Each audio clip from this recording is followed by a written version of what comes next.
ভাবি আমার বাবা এসব করছে।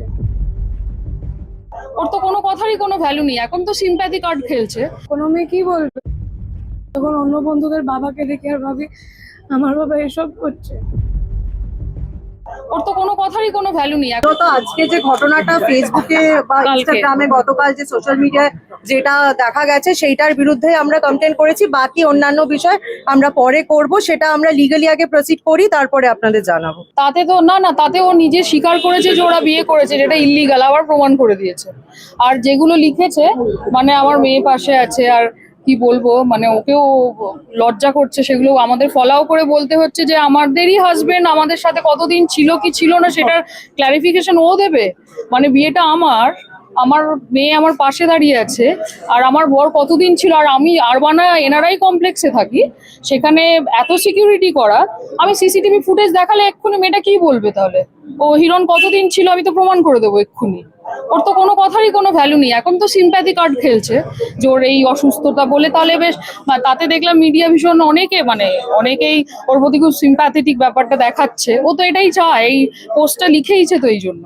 না, আমি আর একটা লজিক বলছি তোমাদের। প্রথমত 5 বছর আগে হিরণদা এই সময় পৌঁছায়নি খড়গপুরে, কারণ ভোটটা কোন সময় হয়? 2021-এ।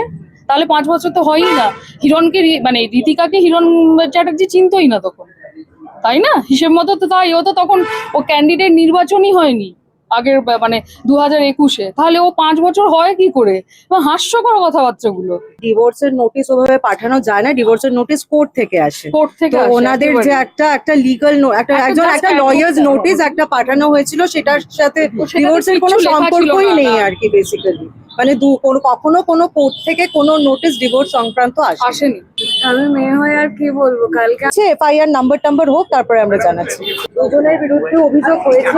আমরা মূলত আজকে যে ঘটনাটা ফেসবুকে বা ইনস্টাগ্রামে গতকাল যে সোশ্যাল মিডিয়ায় যেটা দেখা গেছে সেইটার বিরুদ্ধে আমরা কমপ্লেন করেছি। বাকি অন্যান্য বিষয় আমরা পরে করব, সেটা আমরা লিগালি আগে প্রসিড করি, তারপরে আপনাদের জানাবো। তাতে তো না, তাতে ও নিজে স্বীকার করেছে যে ওরা বিয়ে করেছে, যেটা ইল্লিগাল, আবার প্রমাণ করে দিয়েছে।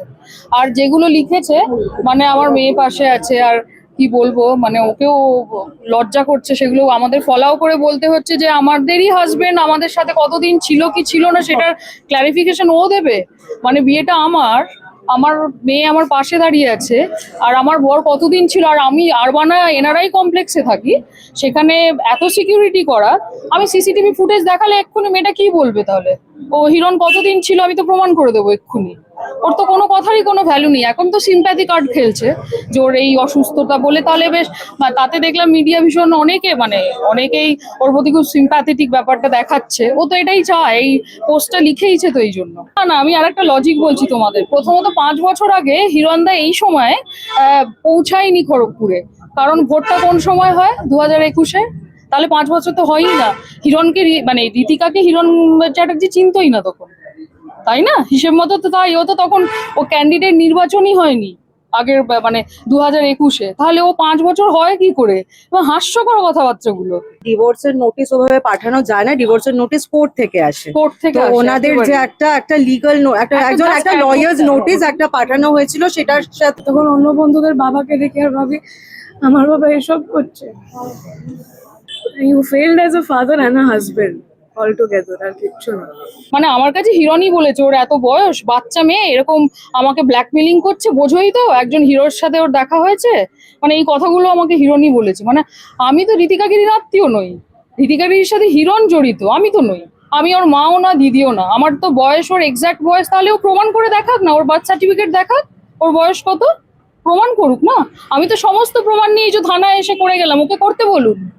ওর এত সাহস তো, একটা এইটুকুনি মেয়ের একটু করতে বলুন তো। তো বিয়ে সম্বন্ধে বোঝেটা কি? আমি তো 25টা বছর কাটিয়ে এসেছি বিয়ের, আর ও ভাবছে যে একজনের সাথে ঘুরে ভিয়েতনাম বেড়াতে গিয়ে আর মাথায় সিঁদুর পরেই ভালো করে বউ এটা বিবাহিত জীবন কাটানো যায়। আর আমি এটা নিয়ে কিচ্ছু বলতে চাই না, মানে কাল থেকে এটা ইনাফ। আমি অনেক ইন্টারভিউ দিয়েছি, আমি সত্যি আর ক্লান্ত। মানে আমিও তো একটা মানুষ, আপনারাও তো বুঝতে পারছেন। আমার মেয়ে, এইটুকুনি মেয়ে পাশে দাঁড়িয়ে কাঁদছে। আমি তো এরকম জীবন ওকে দিতে চাইনি। যেমন দুর্ভাগ্য আমাদের এই জীবন পেতে হয়েছে। আজ 25 বছর পর আমাকে জানাতে হচ্ছে পুলিশে এসে কাছে যে আমাদের বিয়ে এখনো আছে। এর থেকে লজ্জার আর কি হতে পারে? আমাদের এটা হয়ে যাক, ডাইভোর্স হয়ে যাক, তারপর নাচতে নাচতে বিয়ে করুক। সে হিরণ চ্যাটার্জি ওকে বিয়ে করবে কিনা সেটা আমরাও দেখবো, দেখি বসে আছে। আর বা কোন চ্যাটার্জি ওকে বিয়ে করে দেখি না, ঠিক আছে? আমিও বার্তা দিলাম ওকে, দেখি না কত সুখে স্বাচ্ছন্দ্যে ও সংসার করে। সারাক্ষণ তো শুনি সে সুইসাইড করতে যাচ্ছে। যে মেয়ে বিয়ের আগেই সুইসাইড করতে যাচ্ছে 15 বার, সে কত সুখের জীবন যাপন করবে আপনারাই তো বুঝতে পারছেন। ভাই আমরা সবে কমপ্লেনটা জমা দিয়েছি, আমার কাছে আরো অনেক কিছু প্রুফ আছে যেগুলো আমি এক্ষুনি বলছি না। করবে আপনাদের আমার জানানো মেয়ের হবে। কাছে ওর বাবা নিজে পাঠিয়ে রেখেছে, যেখানে ঋতিকা গিরি নিজে বলছে, মানে হিরণ নিজে বলছে মেয়েকে যে আমাকে ইনফ্যাক্ট ঋতিকাকে নিজে টেক্সট করে লিখেছিল একদিন, আমি সুইসাইড করতে যাচ্ছি। হ্যাঁ তুমি খুশি থেকো, আমি সুইসাইড করতে যাচ্ছি। আছে তো স্ক্রিনশটটা? 9 নভেম্বর তো ও তো বোধহয় চলে গেছিল, পালিয়ে গেছিল, মানে ও খড়গপুর ছেলে পালিয়ে গেছিল যে মেয়েটার থেকে যাতে পালাতে পারে। আর আমাদেরকে বলেছিল যে তুমি চলে এসো। আমরা তখন সত্যিকারেরই বোকার মতন, আমি আর মেয়ে সত্যি বোকা, ওর ম্যানুপুলেট করতে পারে ভীষণ ভালো। আমরা দুজনে ব্যাংককের টিকিট কেটে আমরা একসাথে ব্যাংকক যাই, তার সমস্ত ছবি টবি তো আমি পোস্ট করেছি, মানে আরো পাঠিয়ে দিচ্ছি তোমাদের সবাইকে। ব্যাংককে আমরা একসাথে ওর জন্মদিন কাটিয়েছি, তারপর থেকে হিরণ আমাদের সাথে টানা 5 মাস থেকেছে। আমি সমস্ত ডিটেল লিখেছি, মানে আমাদের বাড়ি কিনে দিয়েছে সবচেয়ে বড় কথা। আমাদের 3 জনের নামে ফ্ল্যাটটা তো আর ফেক নয়, নিশ্চয়ই ডাইভোর্স হওয়া কোনো বউয়ের নামে কেউ ফ্ল্যাট কেনে না। এটার উত্তরটা ঋতিকা গিরিকে এবার দিতে বলুন, তারপর আমি ওর সাথে কথা বলবো।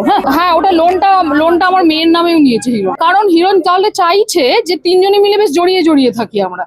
তার মানে আমিও বেরোতে পারবো না। আমি জানি না ও কি চায়, আদৌ আমাকে ছাড়তে চায় না থাকতে চায়, নাকি ঋতিকাকে বিয়ে করতে চায়। ঋতিকাকে বলুন এবার হিরণ চ্যাটার্জির সাথে সেটা ক্লারিফাই করতে। কমপ্লেন লেটার দেখুন, এটা ফিনান্সিয়ালি না থাকে, মেন্টালিও যাতে না থাকে। মেয়ের জন্যই খারাপ লাগছিল যে এরকম একজন জঘন্য বাবা, যে কে মানে একটা বিয়ে হয়নি এরকম এত বড় মেয়ে আছে, তার প্রতি ওটা একটা দায়িত্ব থাকে না সবার। আর এত স্বার্থপর একজন মানুষ হতে পারে যে নিজের সুখের জন্য যা কিছু করতে পারে। বা সমাজ মাধ্যমে বা এই সংবাদ মাধ্যমে এখন সবাই তো অনেক রকম করে ট্রোল করে এটাকে নিউজ করার জন্য করবে আর কি, মানে এখনই শুরু করে দিয়েছে যে আমার বয়স, হিরণের বয়স 40, আমি ওর থেকে বড়। আপনারা আমার আধার কার্ড পারলে দেখতে পারেন, আমি পোস্ট করে দেবো। হ্যাঁ, আমার প্রোফাইলে এসে দেখে নেবেন। কাজ করি তখন তখন ও বলে যে না এটা পুরো মিথ্যে, আমাকে মেয়েটা ব্ল্যাকমেলিং করে, হ্যান ত্যান এইসব। মানে যে মেয়েটার সঙ্গে বিয়ে হলো, হ্যাঁ হ্যাঁ হ্যাঁ হ্যাঁ হ্যাঁ হ্যাঁ। তো তারপরে আমাদের সাথে যখনই দেখা করতে আসতো, কথা হতো, বলতো যে ও এইভাবে ব্ল্যাকমেলিং করে, ও এই বলেছে এই করতে হবে, নইলে আমি এই করব, আমাকে ধমকি দেয়। আমাকে বলো তাহলে আমি কথা বলছি, আমি তো তোমার স্ত্রী। হ্যাঁ আমি বললাম একসাথে কথা বলি না। তখন বলতো না না না, তুমি ওর যোগ্যই নয়, মানে তুমি কোথায় আর ও কোথায়, মানে তুমি ওর সাথে কথা বলবে, নিজের স্ট্যান্ডার্ডটা ভাবো। আমাকে এরকম করে বলতো আর কি। মানে আমি চাইতাম, আমি বলতাম ওই মেয়েটাকে ডাকো, আমি কথা বলি। মানে ওর কত বড় সাহস আমি দেখি না, দেখছে, মানে ও তো শকড আর কি, মানে নিজের বাবাকে এই রূপে দেখছে। আর অন্য ছেলেদের প্রতি তো ওর মনে হয় শ্রদ্ধা ভক্তি কিছুই থাকবে না। বিয়ের কি মানে, তাই না? মানে ও বেসিক্যালি মেয়েটাকে মানে একটা ওই ললিপপ দেওয়ার মতনই এই বিয়েটা করেছে, তাই না?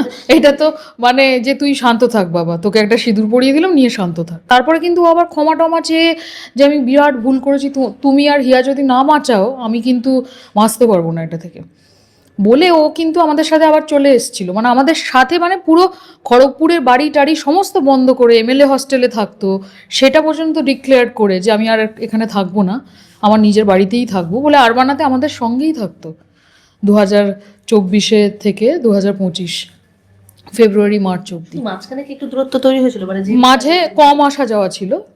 হ্যাঁ, তো তারপর আবার আমাদের সঙ্গে থাকতো একসঙ্গে। আমার কাছে সমস্ত ডকুমেন্ট আছে, একসাথে আমরা ব্যাংকক হিয়ার, সেটা পর্যন্ত ডিক্লেয়ার করে যে আমি আর এখানে থাকবো না, আমার নিজের বাড়িতেই থাকবো বলে আরবানাতে আমাদের সঙ্গেই থাকতো 2024 থেকে 2025 ফেব্রুয়ারি মার্চ অব্দি। মাঝখানে কি একটু দূরত্ব তৈরি হয়েছিল, মানে যে মাঝে কম আসা যাওয়া ছিল। হ্যাঁ, তো তারপর আবার আমাদের সঙ্গে থাকতো একসঙ্গে। আমার কাছে সমস্ত ডকুমেন্ট আছে, একসাথে আমরা ব্যাংকক হিয়ার জন্মদিন করতে গেছি, 1 জানুয়ারি আমরা একসাথে চিলিজে লাঞ্চে গেছি সব। তো তারপরে আমি কিন্তু শুনছিলাম যে মানে ওর অ্যাটিটিউড দেখে মনে হচ্ছিল না যে ও খুব মানে ভুল করেছে, অন্যায় করেছে। মানে মনে হতো যে ও কথা বলে, ঋতিকা ওই মেয়েটার সাথে এখনও কথা বলে, যে এত কিছু যে করলো, সব ছেড়ে ছুড়ে দিয়ে আমাদের সঙ্গে এসে থাকলো। তারপর এইসব নিয়ে আর একদিন ঝামেলা হলো, তারপর নিজে চলে গেল। হ্যাঁ, গাড়ির চাবি টাবি নিয়ে বেরিয়ে গেল, আর তারপর থেকে আর আমাদের বাড়িতে একবারও আসেনি। হ্যাঁ, তারপরে এসছে আবার জুন মাসে, তখন ওর জামা কাপড় সমস্ত আমাদের ছিল, জামা কাপড় নিতে এসেছিল। তো তুমি কিছু বললে না যে এইভাবে মানে ভাবলে অশান্তির জেরে চলে যাচ্ছে, মানে এত বড় ডিসিশন নেবে ভাবতে পারো? না না না, আর ডিসিশনটা নিলে তো প্রথমত দেখো একটা ব্যাপার হয় যে ডিসিশন যেটা তোমরা বলছো এটা তো কোনো হাস্যকর টাইপের আর কি, মানে যেটা আমাদের ডাইভোর্সই হয়নি তাহলে আর ওই বিয়ের কি মানে, তাই না? মানে ও বেসিক্যালি মেয়েটাকে মানে একটা ওই ললিপপ দেওয়ার মতনই এই বিয়েটা করেছে, তাই না? এটা তো মানে যে তুই শান্ত থাক বাবা, তোকে একটা সিঁদুর পরিয়ে দিলাম, নিয়ে শান্ত থাক। হ্যাঁ, তো মেয়েটা হয়তো তাই এত সেদিন শান্ত ছিল, কিন্তু এখন ওরও মনে হয়েছে যে ও বোকা বানছে, আমার মনে হয় ওই জন্য আরো একদমই তাই না, হিন্দু ধর্ম মানেই তো তাই, প্রথম স্ত্রী থাকা মানে তো তো কোনো কিছুরই অধিকার পাবে না। একদমই। আর মেয়ে মানে অনেকটা বড়, সবকিছুই বুঝতে পারছে। হ্যাঁ, মেয়ে খুব শান্ত প্রকৃতির, এমন নয় যেরকম হাও হাও করে কাঁদবে, লোককে বলবে, কথা বলবে, চুপ করে আছে। অবাক হয়েছে পুরোটা দেখে, কারণ আমরা তো কোনো বাচ্চা তো বাবা মাকে দেখেই বড় হয়, আর মানে সারাউন্ডিংসে এদের দেখেই শেখে। তো ও তো দেখছে মানে ও তো শকড আর কি, মানে নিজের বাবাকে এই রূপে দেখছে, আর অন্য ছেলেদের প্রতি তো ওর মনে হয় শ্রদ্ধা ভক্তি কিছুই থাকবে না, বিশ্বাসের লেভেলটাই তো ভেঙে যাবে না। তো এই মেয়ের মানসিকভাবে তো ট্রমা তো আছেই, মানে সেই ট্রমাগুলো দেখা যায় না, আমি এটা কালকেও বারবার বলছিলাম যে সবাই বলছে ওকে একটু দেখো, ওকে দেখো, মানে ওকে দেখুন আমরা দুজনেই মানসিকভাবে বিপর্যস্ত। আর সবচেয়ে হাস্যকর আর দুঃখেরও যে আমাদের যে সবচেয়ে কাছের লোক, যার জন্য আমরা এতটা মানে ফ্যামিলি মানে তো আমরা একসঙ্গে একটা টুগেদারনেস ব্যাপার, যে আমরা একসাথে যে 25 বছর ধরে এই জীবনটা এগিয়ে নিয়ে গেছিলাম, সেই লোকটার কোনো আমাদের প্রতি সিম্প্যাথি বা ভালোবাসা, দায়িত্ব কিছুই নেই। প্রেম করে প্লাস দেখাশোনা করে, যেহেতু আমরা ব্রাহ্মণ ছিলাম, ওরাও ব্রাহ্মণ ছিল, তো এইসব দেখে শুনেই বিয়ে।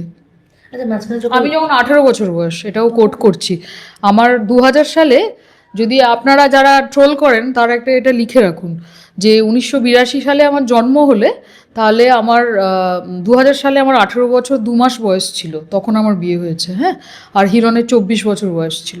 এবার একটু হিসেব নিকেশ করে আপনারা একটু এবার দেবেন আর কি, এটাই বলার।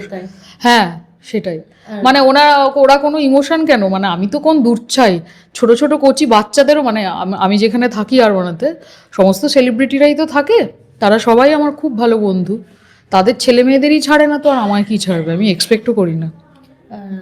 বাড়ির মানে নিরন্দার বাড়ির ফ্যামিলি থেকে বা তুমি কিছু ওরা তো সবাই সাপোর্ট করে, ওরা বলছে যে এটা কিছু একটা ভুল হচ্ছে কাকিমা, এরম তো নয়, মানে ওরা বেসিক্যালি নিজেদের লোককে ঢাকতে চায়, মানে যতটা ঢেকে রাখা যায়, কারণ নিজেরই গায়ে কলঙ্ক। আমি যেটা কালো বলছিলাম যে আমরা যতক্ষণ অবধি মুখ খুলি না যে মানে তুমি ওপরের দিকে থুতু ফেললে তো গায়ে পড়বে, সেই জন্যই এতদিন চুপ ছিলাম, কিন্তু ও তো আর চুপ থাকার জায়গাটা রাখেনি আমার কাছে, তো হয়ে গেছে, আমার কাছেও ডকুমেন্ট আছে, সবই আছে।